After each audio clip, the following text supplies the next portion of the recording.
لقد خلقنا الإنسان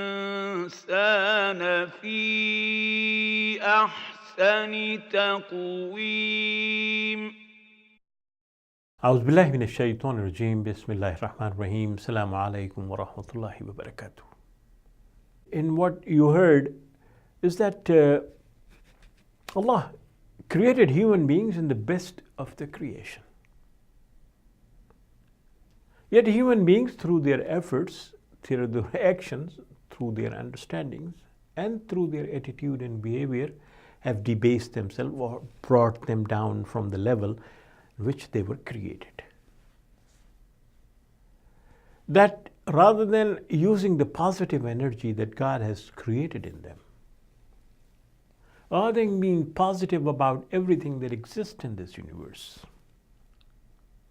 rather than using these resources that God has created in the cosmos in a manner that would benefit humanity and that would ensure the interests of each and every human beings have devalued themselves by creating divisions and by creating hierarchies and by creating sections and factions and sectarianism.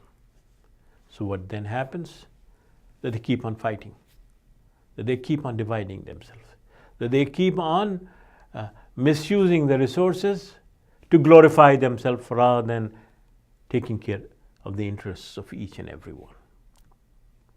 Most of the wars, most of the efforts that we have in this world, struggles that have been going on, is primarily for that supremacy that people are trying to have upon others on the basis of their race, on the basis of their ethnicity, on the basis of their culture, on the basis of their politics, on the basis of their ideologies. What is not being done is to secure the interests of all in terms of giving them an access to the resources in a manner where they can make efforts properly and then achieve the dignity that Allah subhanahu wa ta'ala has given them. And that is what human beings do, that they deprive other human beings of their dignity, even though they were not created in this mode, but they basically did that. أقول قولي هذا وأستغفر الله لي ولكم.